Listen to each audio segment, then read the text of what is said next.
Shalom, selamat malam Bapak Ibu Saudara. Shalom, selamat malam. Baik, puji Tuhan, kita akan sama-sama merenungkan firman Tuhan. Saya mengajak kita semua untuk membuka Alkitab kita dari Mazmur pasal 31. Mazmur pasal 31. Kita baca ayat 24 sama ayat 25. Kitab Mazmur pasal 31 ayat 24 sampai ayat 25. Kalau di Alkitab elektronik atau di handphone itu ayatnya 23 dan 24. Tapi kalau yang pakai Alkitab manual, Alkitab buku, itu ayatnya 24 dan ayat 25. Baik, kita akan baca bersama-sama dua ayat ini, Bapak Ibu Saudara. Kita baca sama-sama. 2, 3. Kasihilah Tuhan, hai semua orang yang dikasihinya. Tuhan menjaga orang-orang yang setiawan, tetapi orang-orang yang berbuat congkak diganjarnya dengan tidak tanggung-tanggung. Kuatkanlah dan teguhkanlah hatimu, hai semua orang yang berharap kepada Tuhan. Amin. Ya, Bapak Ibu Saudara, dari dua ayat yang kita baca ini, sang pemazmur dalam hal ini Raja Daud mengajak semua jemaat atau orang Israel untuk merenungkan keberadaannya di hadapan Tuhan, bahwa mereka adalah orang-orang yang sudah dikasihi Tuhan dan tetap dikasihi Tuhan. Dari ayat ini juga Bapak Ibu Saudara, yang kita baca ini mengajak kita sebagai umat Tuhan, sebagai orang percaya, untuk merenungkan status kita di hadapan Tuhan, bahwa kita ini adalah orang-orang yang dikasihi Tuhan. Amin. Bapak Ibu yakin, Bapak Ibu percaya bahwa kita dikasihi Tuhan? Yes, amin. Amin. Nah, karena kita dikasihi Tuhan, dari dua ayat ini pun juga Daud mau mengajak orang Israel dan kita sebagai gereja Tuhan saat ini untuk merenungkan bahwa kalau kita sudah dikasihi Tuhan, maka tentu ada hal yang harus dikerjakan. Maka dari ayat ini Bapak Ibu Saudara, saya mau mengajak kita merenungkan bahwa kita ini orang yang dikasihi Tuhan. Apa sih sebenarnya yang kita harus lakukan? Atau bagaimana kita harus hidup sebagai orang yang dikasihi Tuhan? Karena tentu Bapak Ibu Saudara, kalau kita perhatikan firman Tuhan, Tuhan itu memberikan tuntunan, Tuhan itu memberikan arahan bagaimana umat Tuhan. Dalam hal ini di perjanjian lama itu berbicara tentang orang Israel, bagaimana mereka harus hidup. Aturannya jelas. Aturan yang harus dijalani oleh bangsa Israel sebagai umat pilihan Tuhan itu banyak sekali Bapak Ibu Saudara. Hukum yang mereka harus jalankan itu kurang lebih 600 lebih hukum yang mereka harus jalankan. Dan mereka harus menjalaninya dengan setia. Dan bagi kita gereja Tuhan hari ini Bapak Ibu Saudara, kita juga harus menunjukkan bagaimana kita sebagai orang percaya harus hidup. Nah, dari ayat ini, dua ayat ini, saya akan menyampaikan kepada kita bahwa ada dua cara yang kita harus lakukan sebagai orang percaya, bagaimana kita harus hidup. Yang pertama, dua cara hidup orang percaya berdasarkan ayat yang tadi kita sudah baca. Yang pertama adalah kita harus mengasihi Tuhan. Kita harus mengasihi Tuhan. Sangat jelas Bapak Ibu Saudara, ayat yang tadi kita baca ya, ayat 24 berkata, kasihilah Tuhan, hai semua orang yang dikasihinya. Yes. Kita harus membaca ayat ini dengan hati-hati Bapak Ibu Saudara. Karena ada dua pertanyaan yang muncul di sini. Kita mengasihi Tuhan dulu, terlebih dahulu, baru kita dikasihi Tuhan, atau yang kedua, kita sudah dikasihi Tuhan terlebih dahulu, baru kita bisa mengasihi Tuhan. Nah, dua pertanyaan ini yang tentu perlu kita jawab. Kita itu dikasihi Tuhan dulu baru bisa mengasihi Tuhan, atau kita mengasihi Tuhan dulu, baru Tuhan mengasihi kita? Dikasihi Tuhan dulu, baru kita mengasihi. Nah, ini ada sini saja sudah ada dua perbedaan pendapat. Tuhan lebih dulu mengasihi kita. Ya. Sepanjang kita belajar Alkitab Bapak Ibu Saudara, Alkitab itu memberitahukan satu kesimpulan besar bahwa Tuhan itu terlebih dahulu mengasihi kita. Alkitab memberitahukan kepada kita bahwa segala sesuatunya itu berdasar pada kasih karunia Tuhan. Tuhan itu mengasihi manusia dari diciptakan sampai manusia jatuh dalam dosa. Waktu manusia jatuh dalam dosa, manusia sembunyi. Tapi Tuhan cari manusia. Tuhan mengasihi manusia, makanya Tuhan mencari manusia. Kalau kita merenungkan sampai akhirnya perjanjian baru, Tuhan itu melihat bahwa manusia tidak bisa menyelamatkan dirinya, maka karena begitu besar kasih Allah akan dunia ini, sehingga Ia telah mengaruniakan anaknya yang tunggal. Dari situ kita bisa menyimpulkan bahwa segala sesuatunya itu berdasar kepada kasih karunia Tuhan. Tuhan terlebih dahulu mengasihi kita. Kitab Roma berkata bahwa bahkan waktu kita masih berdosa, Dia sudah mengasihi kita. Nah, ini yang harus kita renungkan Bapak Ibu Saudara, bahwa Tuhan mengasihi kita terlebih dahulu. Tuhan sayang kepada kita terlebih dahulu, bahkan waktu kita masih berdosa. Tuhan itu memilih kita dan mengasihi kita terlebih dahulu Bapak Ibu Saudara. Tuhan yang memilih dan mengasihi kita terlebih dahulu. Sebagai orang yang berdosa, kita tidak bisa mengasihi Tuhan tanpa Tuhan mengasihi kita terlebih dahulu. Bahkan sangat tegas Bapak Ibu Saudara, ada satu pemahaman di dalam gereja mengatakan bahwa manusia itu sudah jatuh, hancur. Manusia sudah berantakan, tidak mungkin bisa mengasihi Tuhan tanpa dikasihi Tuhan terlebih dahulu. Maka saya sangat percaya bahwa Tuhan itu mengasihi kita, memilih kita, dan menjadikan kita anak-anaknya. Amin. Karena kita ini sudah dikasihi Tuhan, Tuhan sudah mengasihi kita. Maka Bapak Ibu Saudara, kita dituntun untuk mengasihi Tuhan bukan sebagai pertukaran dalam hal ini. Oh, kalau saya tidak mengasihi Tuhan, nanti Tuhan tidak memberkati saya. Enggak. Tetapi kita diajarkan oleh ayat ini supaya kita mengasihi Tuhan karena Tuhan terlebih dahulu mengasihi kita. Itu sebagai bentuk ucapan syukur kita, sebagai bentuk terima kasih kita kepada Tuhan yang sudah mengasihi kita. Maka sewajarnya, sepatutnya Bapak Ibu Saudara, kita yang sudah dikasihi Tuhan, kita yang sudah ditebus oleh Tuhan, kita yang sudah dipilih oleh Tuhan, kita yang sudah dilimpahi dengan anugerah Tuhan, seharusnya Bapak Ibu Saudara kita mengasihi Tuhan. Amin. Nah, Bapak Ibu Saudara, artinya mengasihi Tuhan itu apa sih? Mengasihi Tuhan itu salah satu hukum yang Tuhan berikan kepada bangsa Israel, itu sangat jelas di dalam Ulangan pasal 6 ayat yang kelima, yang juga dikutip oleh Tuhan Yesus di dalam kitab Matius. Ulangan pasal 6 ayat yang kelima Bapak Ibu Saudara, kita baca bersama-sama. Kita baca ya sama-sama. 2, 3. Kasihilah Tuhan Allahmu dengan segenap hatimu dan dengan segenap jiwamu dan dengan segenap kekuatanmu. Makna ayat ini Bapak Ibu Saudara, mengasihi Tuhan itu artinya sebagai umat pilihan Tuhan, khususnya waktu itu bangsa Israel, tetapi itu berlaku bagi kita hari ini, karena perintah itu juga diberikan oleh Tuhan Yesus kepada murid-muridnya. Kasihilah Tuhan Allahmu dengan segenap hatimu, dengan segenap kekuatanmu, dengan segenap jiwamu, dengan segenap akal budimu. Bapak Ibu Saudara, mengasihi Tuhan itu artinya kita setia menyembah Dia. Menyatakan kesetiaan kita di dalam mengikut Tuhan, di dalam memuji Tuhan, di dalam menyembah Dia, di dalam mengagungkan Tuhan melalui ibadah, melalui doa, melalui pelayanan kita, melalui kegiatan kita setiap hari. Kita tunjukkan bahwa kita adalah orang-orang yang setia menyembah Tuhan. Mengasihi Tuhan artinya kita setia mentaati hukum-Nya, mentaati perintah Tuhan. Perintah Tuhan itu jelas di dalam firman Tuhan yang kita baca, kita renungkan, kita dengarkan. Waktu kita mendengarkan khotbah, dari situ kita mendapatkan, oh Tuhan itu maunya apa sih di dalam hidup kita. Maka itu kita lakukan dengan iman, kita lakukan dengan setia. Itu artinya mengasihi Tuhan. Mengasihi Tuhan artinya kita memusatkan atau mengarahkan hidup kita kepada Tuhan. Setiap hari kita mengarahkan hidup kita kepada Tuhan, bahwa segala sesuatu yang kita lakukan itu kita kerjakan untuk Tuhan.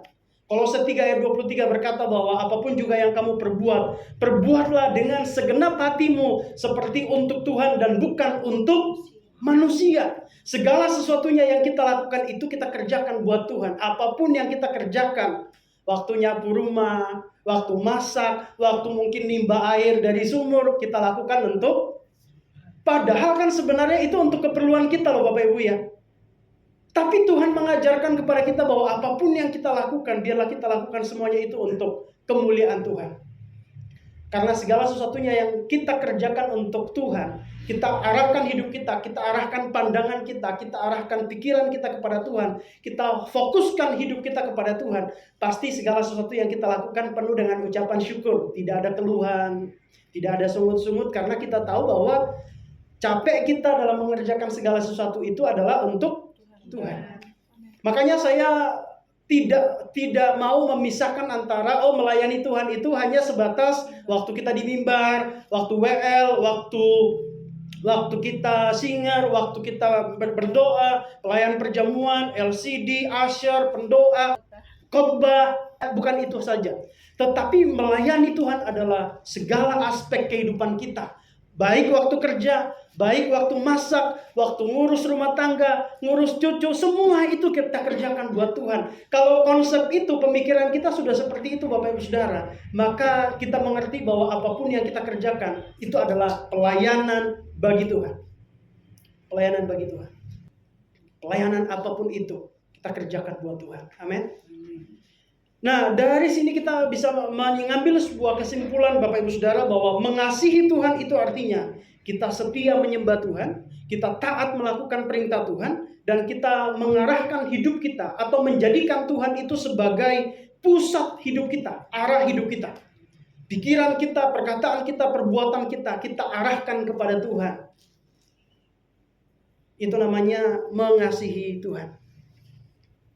Ayat ini juga memberikan keterangan kepada kita bahwa ada dampak atau ada hal positif yang akan dialami oleh orang yang mengasihi Tuhan.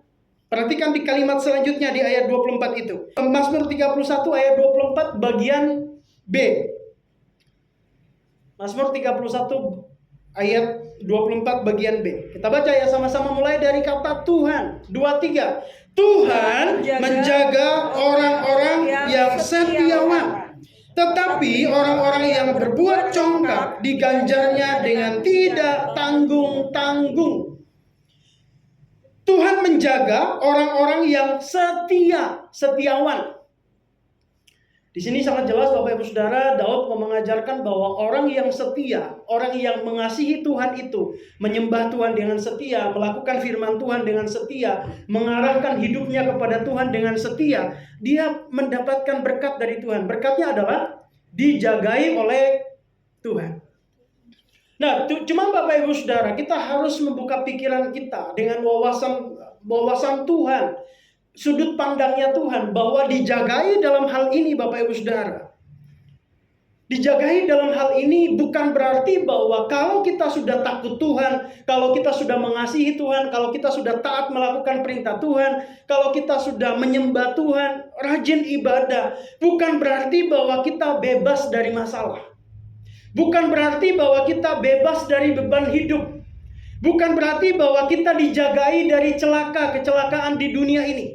Tetapi kata dijaga di dalam Alkitab Bapak Ibu Saudara, khususnya di dalam kitab Mazmur, itu lebih berorientasi atau mengarah kepada penjagaan hidup kita di dalam kekekalan. Artinya, apapun yang terjadi di dunia ini, ada masalah, ada sakit, ada persoalan, bahkan bisa mengalami kecelakaan, tetapi Tuhan menjagai kita supaya hidup kita ada di dalam keselamatan sampai kekal. Amin. Amin.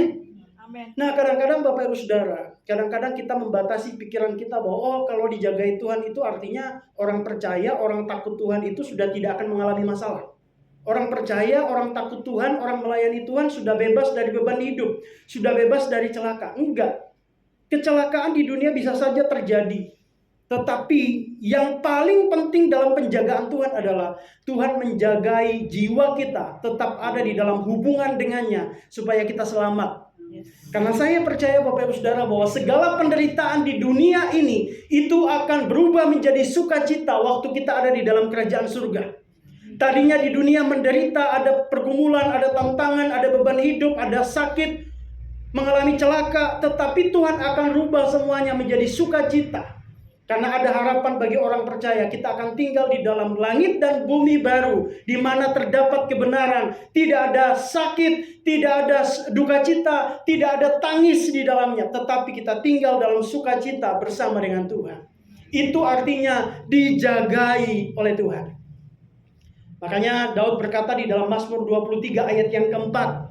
Mazmur 23 ayat yang keempat berkata, sekalipun aku berjalan di dalam lembah kekelaman, aku tidak takut bahaya, karena gadamu dan tongkatmu itulah yang menghibur aku. Sekalipun ada lembah kekelaman, Bapak Ibu Saudara, kita tidak takut.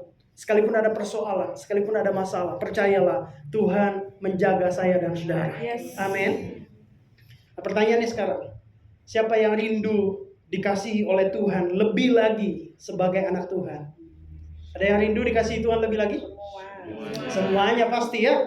Maka mari kita belajar bersama-sama Bapak Ibu Saudara. Mari kita terus mengasihi Tuhan, menyembah Tuhan, taat melakukan perintahnya, dan mengarahkan hidup kita kepada Tuhan. Saya percaya Bapak Ibu Saudara bahwa Tuhan itu sudah mengasihi kita, dan Dia akan terus mengasihi kita selama kita hidup menyembah Tuhan, selama kita hidup takut akan Tuhan, melakukan perintahnya dan mengarahkan hidup kita kepada Tuhan. Dia akan mengasihi kita dan Dia akan menjaga kita selama-lamanya. Apapun beban yang kita alami di dunia ini, tapi Tuhan menjaga kita Bapak Ibu Saudara. Amin.